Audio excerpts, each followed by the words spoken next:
Welcome to the lecture 3 of design and analysis of algorithm.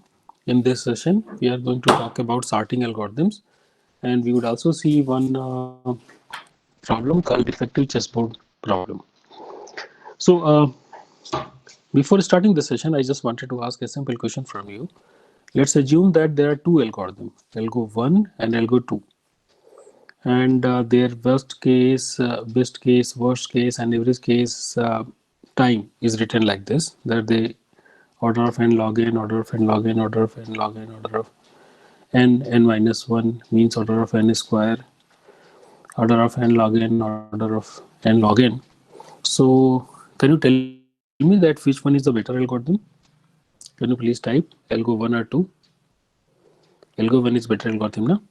Okay, more people's? 1? Okay. So algo 1 seems to be the winner because it is a better algorithm. But what if I tell you that algo 1 is a merge sort algorithm and algo 2 is a quick sort algorithm? Still you are having the same understanding. If I say that algo 1 is merge sort and algo 2 is quick sort, still same or different idea? Same? Can you type same? Algo 2? Now algo 2 is better. So you can see that even it is probably that this worst case behavior is not that good, but you are telling that the quick sort is better. Why quick sort is better? Quick sort is most popular, and most of the time supposed to be very fast because it always behaves like an average case. It always behaves like an average case. Okay, so the worst case is actually not there in case, and the constant which are hidden over here because it's an only order thing is small in case of the quick sort algorithm. So let me just give you a understanding to you. Assume that there are what I'm doing, that I'm taking lot of numbers. Let's assume I take 10 to the power 2 means 100 number or 1000 number or 10,000 number or 1 lakh number, 10 lakh number. I take these many numbers, and how do I take the number? Randomly generate. Okay, I randomly generate the numbers and apply the randomized quick sort on it is also a quick sort algorithm. Apply on that, and I don't execute one time, I execute this 1000 time. So what do I mean by this? That let's assume that I'm here. Let's assume that I am here. Okay, let me 1 minute. Let's assume that I am here. So I take 1000 item. Okay, 1000 item. I take 1000 item, randomly generate the an array of the 1000 item and send it to the randomized sort for the sorting. I record that what is the, I know that because of the analysis, I know that what is the expected running time, how much time this algorithm should take. Let's assume that the average behavior is, for example, let's assume that 100 second average algorithm should take 100 seconds. I am noting down how many time, what percentage of the time it is taking more than this 10% of this 100, means 110 seconds. I was expecting that into the average case, this algorithm was expected to take 100 seconds. So how many times this algorithm is taking more than 110 seconds, more than 120 seconds, more than 150 seconds, and more than 200 seconds. Okay, so I see that that only out of these 1000 out of these 1000 executions, 49 times it was taking time more than 100. Out of 100 it was taking 110 seconds. If I choose 120 seconds, 17 times. 150 once it took 150 times. 200, no. Okay, never. If I increase this, if I go increase the number of item, you say that you can see that when I increase the number of item, so so this number even gets reduced.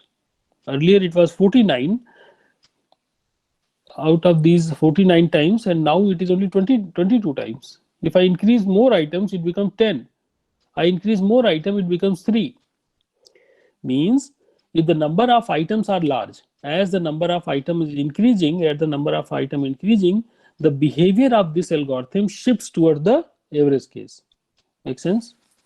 So that's why it is one of the very popular algorithm. And from where this table came, I want to you by yourself can write a code by where you can randomly generate the numbers and try to come up with this number. Your number may be varying something, but that is fine. You will be getting a fair idea that actually that how this algorithm executes. So you can generate this all this table by yourself also. Okay. So let us see how many of you are familiar with this quicksort algorithm. So let me give you the idea. The first thing is this, that it is in place sorting algorithm. What do I mean by this? Let's assume that these are all the items. Then I can ask from the system that only sort this particular part. Don't sort the complete thing, only sort this particular part.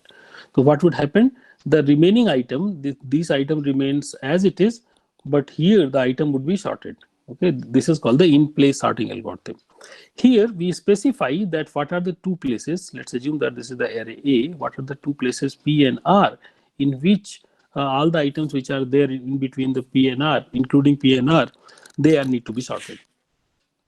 The algorithm says that proceeds in this way, that actually it takes this particular part, whichever that was item was given to me. Then it takes this particular last item. Okay, this is the last item at the position R. It takes this item and it starts two pointers. One is here, and there is at the first position, that is a J, and this location, you know that this is a pth location. It initiates two pointers, I and J. I is outside this array, this particular portion of the array, and J is the first item, and it compares each of the items. This item is compared with this item, which is actually, we call it X. You can call it this item as a X. It compares, and if this item, the item which is actually here, is actually lesser than this X, this particular item. If this item is lesser than this, then it copies. It actually advances the I. It advances the I and copies this item over here. So initially, for the first item, it is not visible, but second item, let's assume that this. Let me just give you an example. But here, for example, here the item is 4, and if this item is 2, if this item is 2, this item is 2, so no problem. Then I actually comes here and J actually goes here. Next item. Let's assume next item is 5, then it is not going to do anything. Let's assume next item is 8, then J further proceeds here. Let's assume that next item is 1. Now it is a lesser than 4. Whenever there is an item that is less than this is the partition. We are talking about the partition algorithm, where an array with the P and Q is going to be provided, and the last item is taken as a X, and there is a I is equal to P minus 1, as I was telling you, start from here. From J is equal to P to R minus 1 means J is going to move from this to this area to this area, move from this area to here, okay, in this particular direction. And every time it is checking that whether the item which are under the Jth, is it less than or equal to X? If it is less than or equal to X, then I is forwarded, and the item is swapped. Means what? That when I got 1, then I is forwarded to this particular place, and now these two items are swapped. 1 comes here and 5 comes here. Do you understand this? Now the array becomes 2, then 5, then 8, then, am I right? I think what 2, I think I have done the mistake. 2, because 1 has came here, 2, 1, then 8, then 5, and then remaining item, and at the end there is a 4. So let's assume that there is next item and the I comes here. Now it becomes 5, it becomes 1, and then let's assume their next item is 11. That is fine. J is not going to do anything. Next item is 3. And again the same thing would happen. What would happen? The I would come here, and this 8 would become 3, and this 3 would become 8, and this would go in that particular way.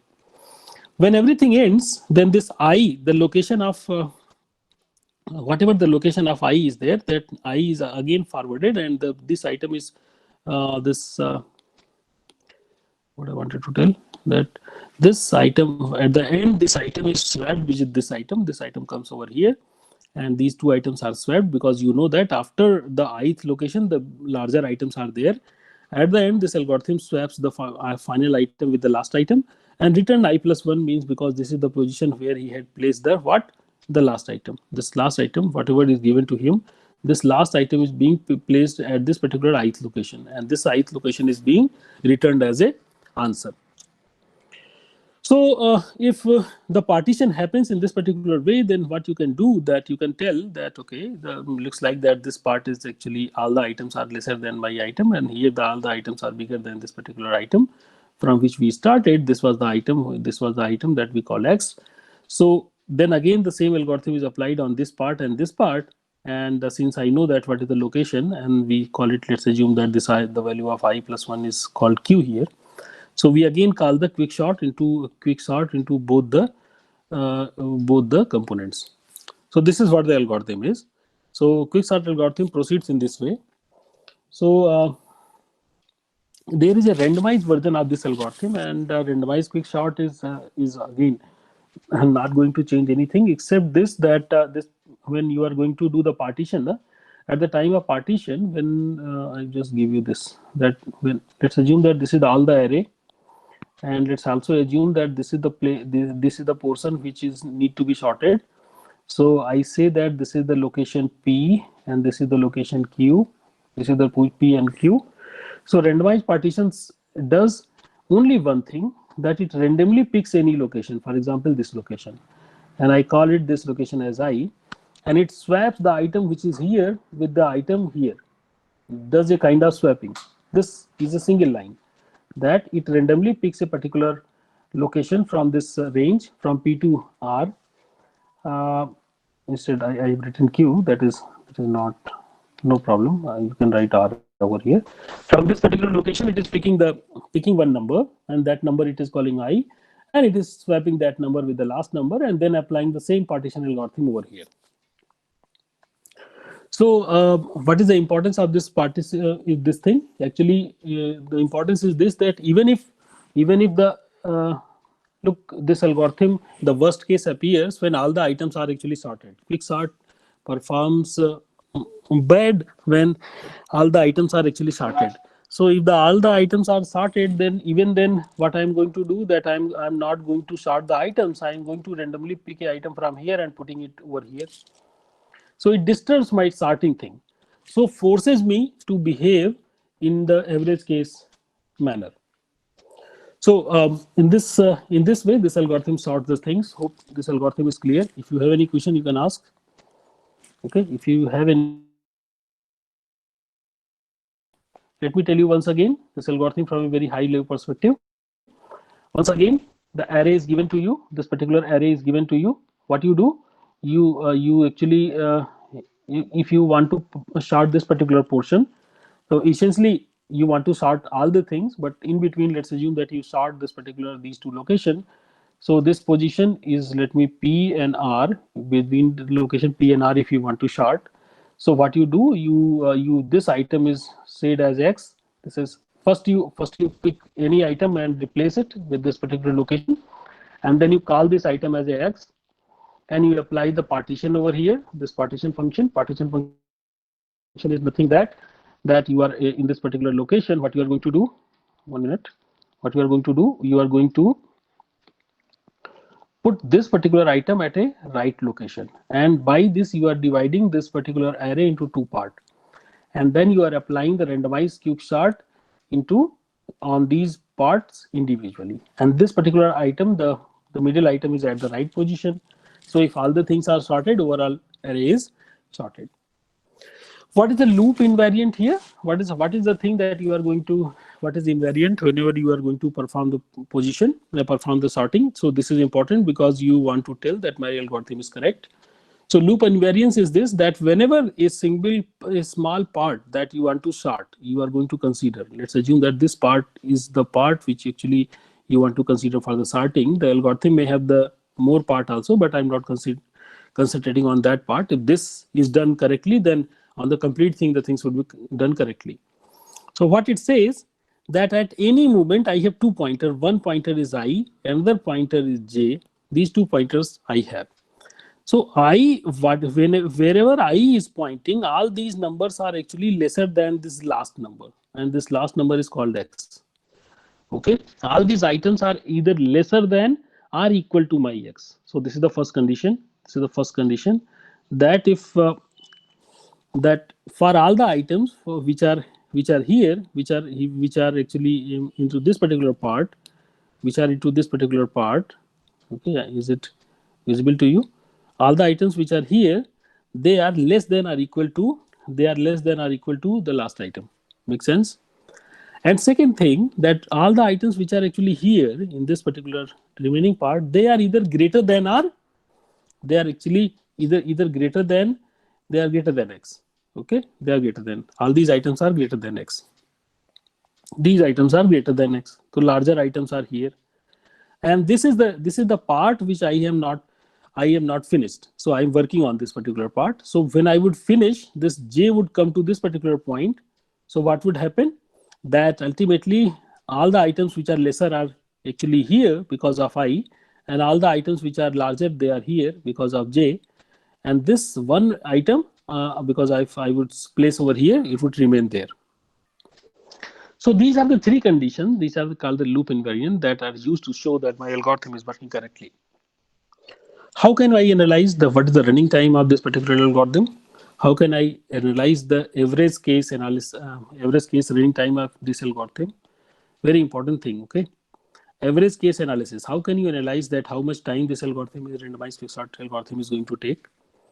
So analysis means we are going to do the time analysis, and it means that we want to estimate the number of comparisons. We want to estimate the number of comparisons that are performed by this algorithm during the execution.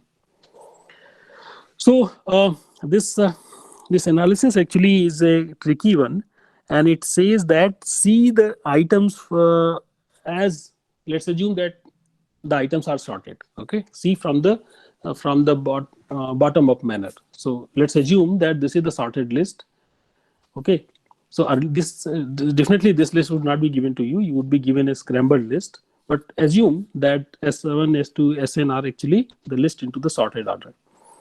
Now, if I can find out that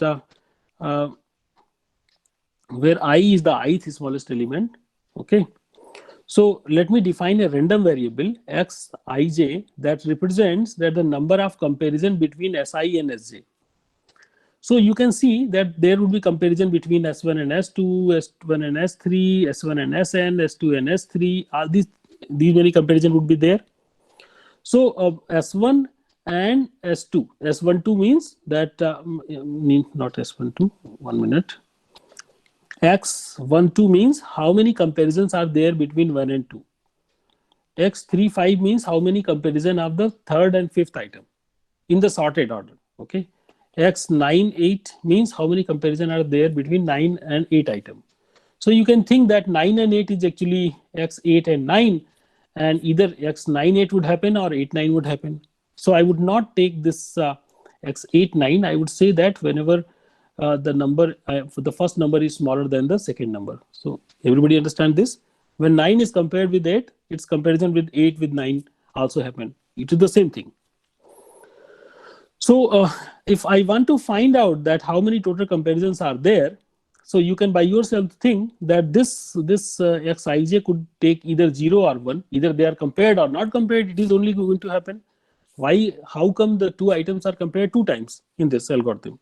In this algorithm, in the quicksort algorithm, 2 items are never going to be compared twice. Whenever there is an item, if it is compared, then definitely if the comparison happens, then the position of the item is changed, and after that they are not going to be compared. So the comparison, if there is a comparison, the value would be 1. Otherwise, the value is going to be 0. Okay. So if I want to find out total number of comparison, I have to find out what is the expected value of this particular quantity. And what is this? For all the numbers, because for every ij, xij. For every ij, I have to find out this. So there is a two summation term for every I where I is equal to 1 to n. I see that how many times it is going to be compared with the other item where j is the second item. The j is a index that is greater than I. I want to find out that how many times they are actually compared. So you know that linearity of expectation says that this value can go in, and therefore you can represent this number using this particular uh, representation also, that expectation would go inside. You can say that summation of I is equal to 1 to n for j greater than I, expectation of xij. You can also write this into the same way. Okay. So what is the and you know that there is a definition of expectation. Definition of expectation says that the probability of the event multiplied by the value that it gives you, and the probability of not having that event with the value that it gives you. Okay. When there is a comparison, let's assume that the probability of comparison of I and j is pij, then the value would be 1. So you multiply pij by 1. This term is clear. And when what is the probability that they are not compared? 1 minus pij, and then the value is going to be 0, and therefore the summation comes out to be pij. Okay. So using this thing, you can 1 minute. Using this thing, you can again take this formula into this way, that here instead of this term you can directly write pij. Okay. And now we have to find out what is the probability that two items are going to be compared. So to tell you, let me just quickly show you an example. Let's assume that this is the array. Whether this array is clear to you, let's assume that this is the array. Okay, few items are there. I think how many items? 12 items are there. Okay. So let's assume that we want to find out that what is the probability that this 17 and 11 are going to be compared. Okay, let's assume that we want to find out that what is the probability that this item is compared with this item. Okay. So as we are doing from the beginning, that we would not see this list, instead we would see the sorted list. So if I arrange these items into the sorted way, so this is what the sorted list is. Okay, this second is a sorted list. Here we can see that 11's, there is a place where this 11 comes, and there is a place where 17 comes. Okay, what is the location of 11 is the second location. What is the location of 7 is 17 is 7. So these are the two values. I is equal to 2 and j is equal to 7. So I want to find out p27. Okay, probability of 27. What is the probability of these two items are going to be matched? So you can analyze, you can understand that because how the comparison is done. Whenever this item is a last item, then this item is compared with all the items which are there inside this set. For example, if there is a set like this, if into the array, if I consider this particular portion, all these items are compared with this last item. Okay, so we have to see that what is the probability that this item is last item. Okay, because if it is a last item, then only it would be compared with all the items which are there. Okay, so using this kind of understanding, we can say that if I pick any other item, okay, if I pick 17, so definitely definitely it would be compared with the 11. If I pick 11, then definitely it would be compared with all the 17, because all the items are there. But if I pick any other item, for example, if I pick 21, what would happen? That all the items which are greater than this would be one side, all the items which are lesser than would be there. Then 11 and 17 would not be compared, but they would be together. If I pick any item, say 8, then also it would be happen like this, that these items would be one-sided and other items, lesser items, are one-sided, and later there is a possibility that they would be compared, but right now they would not be compared. What do I mean by this? That if I pick, if it means that if I pick any of the items, if I pick any of the item from this place or this place, they are not going to affect my probability. But if I pick any item over here, for example, if I pick this item, definitely it is going to be compared with the 17. If I pick this item, definitely it is going to be compared with the 11. But and in the same way, if I pick 15, then also they would not be compared, because then it is not possible for their comparison later point of time also, because then what would happen, that they would lie in one set and these upper would lie in different set, then there is no possibility of comparison. So there are three such cases when the pivot element means the item which are actually I am going to use for the comparison. It is the last element into the place is Si or Sj. Okay, then you have to see that how many items are there. Okay, j minus I plus one number of items are there into this particular set. So the probability that they would be selecting any item into this particular set, in this particular set selecting 11 or 17, what is the probability that you would select 11 or 17? Probability is selecting 11 is 1 upon 7 minus 2 plus 1, or you can say that 1 upon j minus I plus 1, you can say like this. Probability of selecting 11. Similarly, what is the probability of selecting 17? It is again 1 upon j minus I plus 1, and therefore the probability of selecting 11 or 17 is this, and this is 2 upon j minus 1 plus 1. Okay, the probability of selecting these two items. If you pick any inside item, the probability that they would be compared becomes 0. Okay, the probability that they would be compared is going to be 0.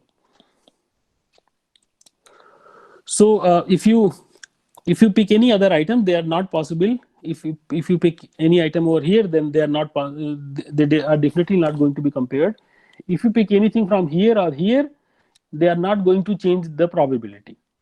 So the overall probability this, so therefore the third case, when the items are outside this scope, they would not be contribute to the probability. The items which are going to be counted for the probability is only the items which are actually here. So here we want to see what is the probability that I would select this 11 or 17, and this probability is this. So we find out that the probability that that these two items are going to be compared is Pij, and the Pij value of Pij we have just discovered is 2 divided by j minus I plus 1. Again, you can see that because j is greater than 1, so the term actually comes in terms of the 1 upon k kind of term. It is a similar kind of term. We can write into different ways. Sir, could you please discuss whether the quicksort is stable sorting or not? Okay. So in this implementation, there are various implementation of the quicksort. So in this implementation, since I'm just try to see that what would happen that if this same item is going to come. Okay, so it is not a stable sorting algorithm. Stable sorting algorithm means if two 15s are coming into there, for example this 15 and this 15, so it should not happen that this 15 would come here and this 15 would go here. Okay, so but here it is possible because it may be possible that if I pick this item as a pivot, so it may be possible that this item would because of this algorithm it may come here also. So it is not a stable sorting algorithm. Make sense? So this is again the summation, as I told you that if you want to find out, because it's a harmonic series, so it is a harmonic series and you are going to find out the summation till n times. So it is 2n because n, this is the n time summation of something. So 2 multiplied by n time what? It is harmonic series. This is the harmonic series, and you know that the harmonic series is is roughly log n plus order of 1. So therefore the value is going to be order of n log n. Okay, so the value is going to be 1 log n. So this is the analysis that of the randomized quicksort, that how much time this algorithm takes. Next thing that I wanted to discuss is about a very important thing, that is a decision tree model of sorting. You know that comparison sort, you know that if you want to, for example, if 3 items you have, you want to compare, so what would you do? You would compare first and second item, then you compare second and third item. Then if the second item is less than third and the first item is less than second, then the order should be 1 2 3. And if it is not like that, then you compare first and third item, then the order would be 1 3 2, otherwise 3 1 2. So in this way, if you do the comparison, how many steps are required? These many. Every time you are going to spend one step and you are going to find out the solution. Sometime your sorting algorithm can end at the into the 2 steps. Sometime it may take 3 steps. So it is also possible that sometime it takes 2 steps, sometime this algorithm take 3 steps. So a list is given to you. In your tree, how many different possibilities are of the output are factorial 3 possibilities of output are there, because let's assume that n numbers you have. Okay, let's assume that you have n numbers. Okay, how many numbers? N numbers you have. If you arrange them and in all possible permutations, so how many permutations you can arrange? Factorial n permutations. Out of all these permutation, only one would be sorted, not all. Do you see this? That if a list is given to you and you arrange them into the all factorial n permutations, so only one of them is going to be sorted. Make sense? So when you want to develop a sorting algorithm that proceeds based on the comparison, then the number of items which you are going to give here, those many all those permutations should be here as a leaf, because either any of those things can be possible as a possible output. Na? So all those permutations should come as a leaf over here. So how many leaves are needed with n items? How many leaves are needed? At least factorial n, because this tree have for example, here you can see in this particular tree some nodes are actually going to end before the all the leaves. What I wanted to say is this, that all the leaves are not at the same level.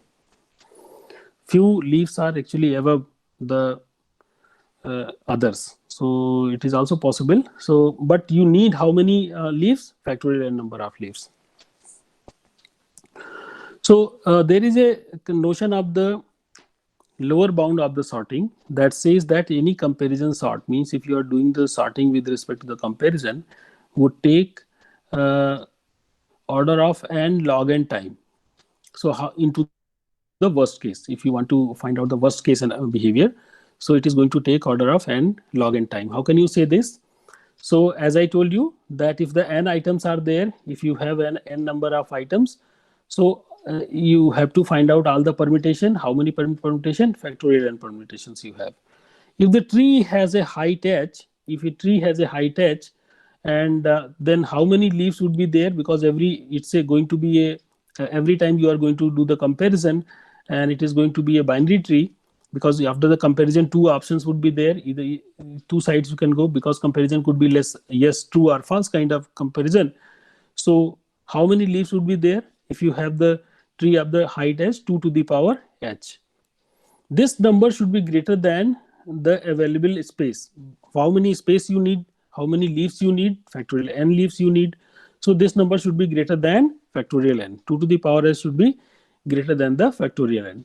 So you can take the log on both the sides, and then you get log of factorial n, and you know that the factorial n, the Stirling's approximation of factorial n is n upon e to the power n.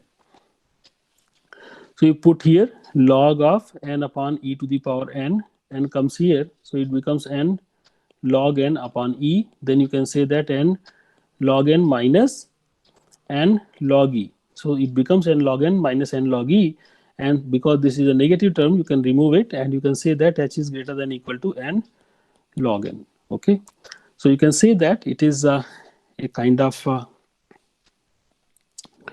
you can say that the bound on this height is order of n log n. What does it mean? It means that you have to, if there is an, if you want to do the sorting of n items, then you have to spend n log n time if you want to do using comparison. Okay, if you are doing comparison, then you have to spend order of n log n time. Make sense? That's why you don't see any algorithm that is better than this. Okay, so Quicksort is a good algorithm because the hidden constant which are there, they are smaller. Okay, but sometimes you want to do better. So first thing, everybody, are you okay with this? That if you want to do the sorting, you have to spend n log n time. This is what the proof is. that the lower bound for the sorting is n log n. You cannot be better than this. Otherwise, you may miss some of the possibilities of permutations, and that's why you cannot complete your sorting thing. So this is one thing that you cannot do better. But if you don't go by comparison, then you could be better. Okay, so can you do the sorting without comparison? Okay, this can be done in specific cases when you know something more about the data. For example, if I know that my data is coming from 1, 2, 3, 4, 5, only these 5 numbers are only given to me. Let's assume 1000 numbers are given to me, but these numbers are going to be only 1, 2, 3, 4, 5. Okay, then what can be possible, that whenever a number is coming to you, you just count that how many times 1 came, how many times 2 came, how many times 3 came, 4 came, 5 came. How can you do that? You create an array. Let's assume that a count array where for 1, 2, 3, 4, 5, initially you put all zeros.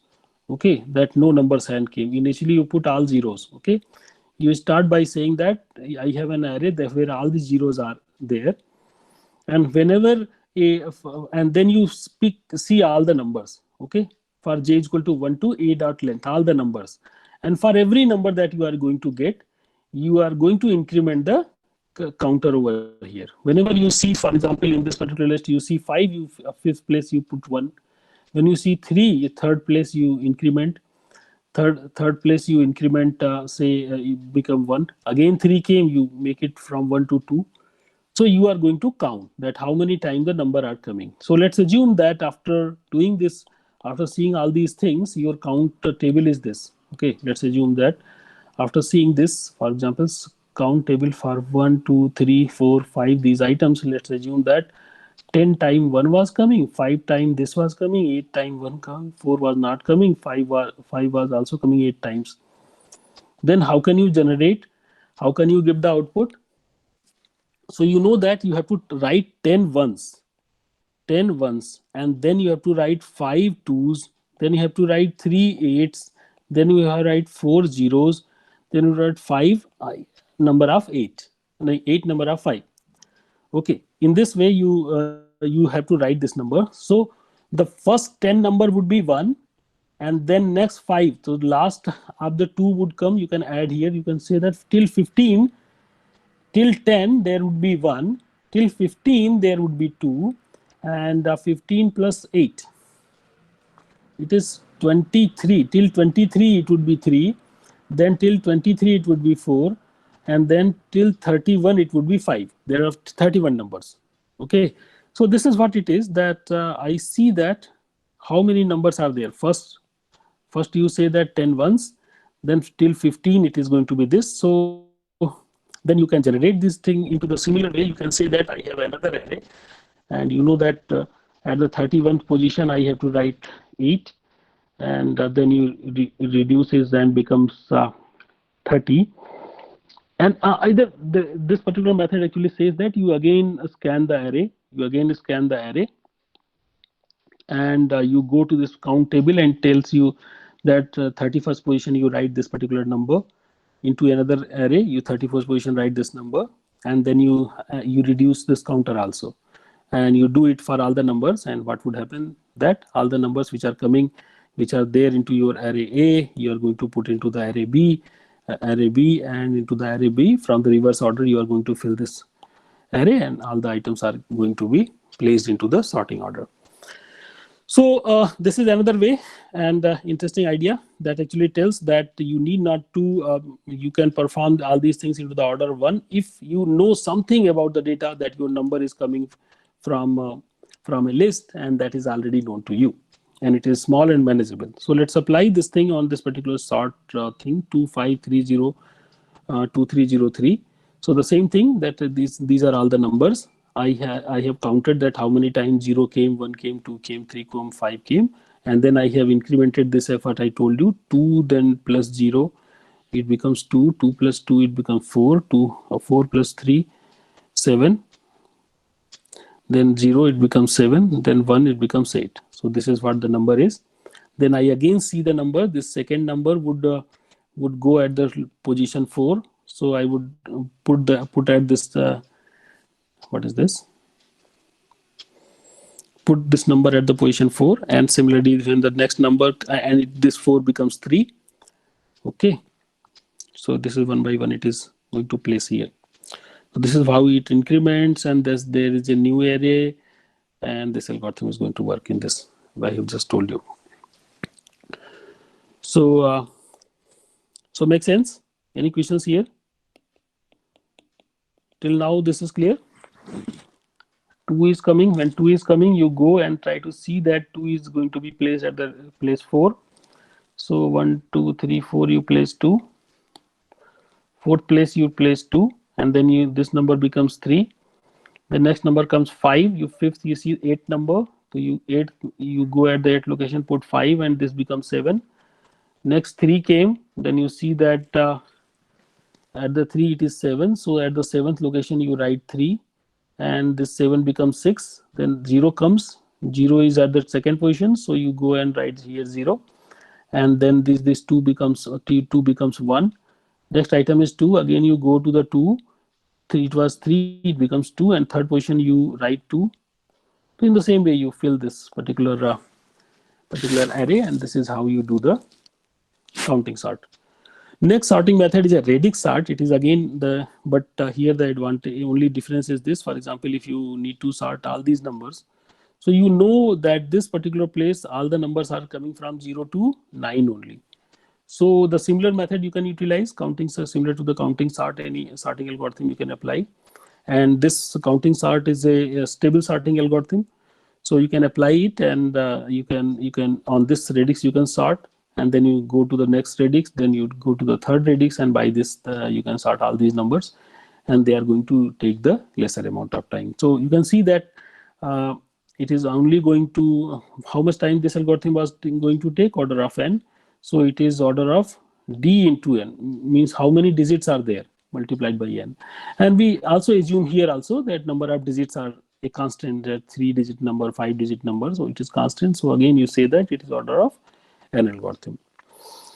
There is one more algorithm, you may have heard about this, called bucket sort. And bucket sort actually is a very extreme kind of algorithm that tells that if a lot of numbers are there, so you can divide them in those many number of buckets. So how many numbers? 10. Let's assume 10 numbers you have. So you create 10 buckets, and you divide all these numbers put them into the buckets. If some number is already there, so you chain it and you do the insertion sort at that particular place. And you know that it is expected that if 10 items are there and 10 buckets are there, so in one bucket there will be only one item. And if you do the sorting order of one item, it is going to take order of one time only, because sorting of very small list takes constant amount of time. That's why this algorithm is supposed, and when this sorting is done, you can take all the item 12, 17, 21, 23, 26, 39, 36, 72, 76, 94. So all the items are one by one collected and need not to do anything, because all this already this list is created. So all the items come as a handy. So bucket sort goes into this way. So we have seen 3 algorithms, bucket sort, radix sort, and counting sort, which are order of n sorting algorithm. We have seen that what is the lower bound of sorting. Now I want to introduce you a very small problem that is a very straightforward and simple problem. The problem is called the defective chessboard problem. What is defective chessboard problem? You assume that you have a chessboard and the size is 2 to the power k into 2 to the power k, where k could be k is equal to 1, k could be 0, 1, 2, 3, anything. So if it is k is equal to 0 means what? 1 by 1. 2 means what? This. 3 means what? I think 3 means this. 4 by 4. What about it is 0, it is 1, it is 2. What is 3? 2 to the power 3 by 3, 2 to the power 3. So it is this size. So you have a chessboard. In this chessboard, randomly any one particular cell is actually broken. Okay, so no issues with that, no problem with that. However, you have to apply the tile, and tile could be any of these four kind. Can you apply these four kind of tiles to fill the complete area? Okay, so these shapes are called triminos. So you have to apply triminos to fill all these areas. So how can you do this? Any idea? First, let us find out that is it possible to do that. First, let us find out, is it possible? So how can we tell that it is possible? So since triminos have the three areas, so if I have say and I take, say for example, 2 to the power k, 2 to the power k. So how many holes are there? 2 to the power k cross 2 to the power k locations are there. It is 4 to the power k locations are there. Since there is one place is broken, so these many available places are there. So this number, whether this number is divisible by 3, so you can see that it is 4 minus 1 into 4 to the power k minus 1 plus 4 to the power k minus 2 plus dot dot dot.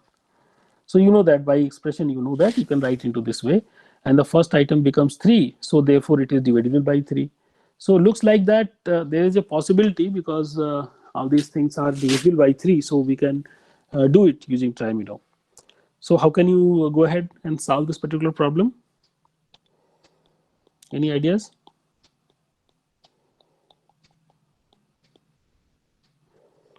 Okay, we have seen that this number is divisible by 3, so looks like that we can do it.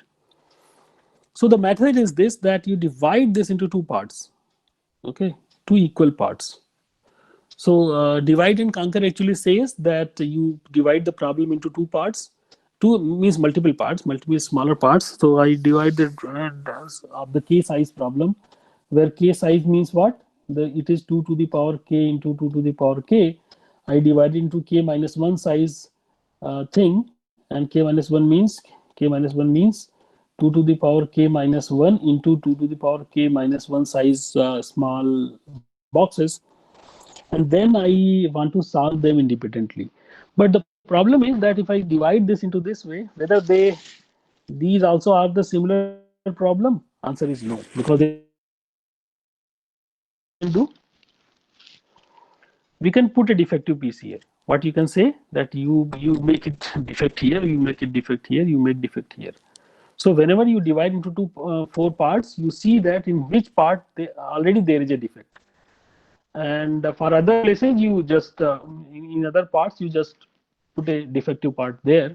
So when you come up with the solution for this particular part, when you would be coming the solution for this particular part, then you can at the end you can put this trimino over there, and you can say that my task is done. So essentially you divide the problem into smaller size, okay, and then recursively you go and solve the problem as you have done earlier. What is the conquer step? That how you are combining. You didn't have to combine anything because you have already done everything. But this particular part would not be covered. So combination part, the last part is only this, that you just put this part at the place. Okay, let others to solve the thing, and then combination means what? That you are going to put the last trimino at the right place. Okay, so this is what we have just discussed, that that from 2 to the power k into 2 to the power k thing, you divide the thing into 2 to the power k minus 1 into 2 to the power k minus 1 size. So this is essentially you are going to divide into this thing, and then you are going to put here that by yourself you are putting holes. And then if you want to see that how much time, how can you represent this as a recurrence relation, you can say that time for Tn is equal to time to divide. How much time is needed to divide? So order of 1 time, because it is just a 1 second it would take, because you know that you know the value of k, so definitely you immediately know that where you have to divide. Only 1 time you need. Then you divide the problem into half size, 4 such problems. So 4 multiplied by Tn by 2. At the end you have to combine. What is the combination step? That putting this middle trimino at the right place. So this is how you define the problem. So let us solve this, that since these two things are constant, we can say that a single constant to them. We say that 4Tn by 2 plus C, and if you see this, it looks like that. When the problem is there, then you say that you generate a C and divide the problem into 4 parts. Everywhere it would generate a value C, and then it would divide into 4 parts, further divide into 4 parts. Okay, so here 1C is there, here 4C is there, then 4 square C is there, then 4 cube C would be there, then you would go dividing in that way. And at the end it would be 4 to the power n minus 1. If there are if it is k, then k minus 1, c's would be there, and at the end there would be last item. Okay, last item would be then when the t1, when you go to the last item, only one item would be there, then you need not to do anything and you have to come up and combine them. So just combining means at the n minus 1 level you are going to put one triminus in this particular place. At the 3 places you would be putting one triminus and one triminus and going like this. So we can write this expression this way, that c plus 4c, then 4 to the power n minus 2c, then 4 to the power n minus 1 into d. That is just another number that I'm just telling that. Let's assume that d amount of time is needed to put one trimino.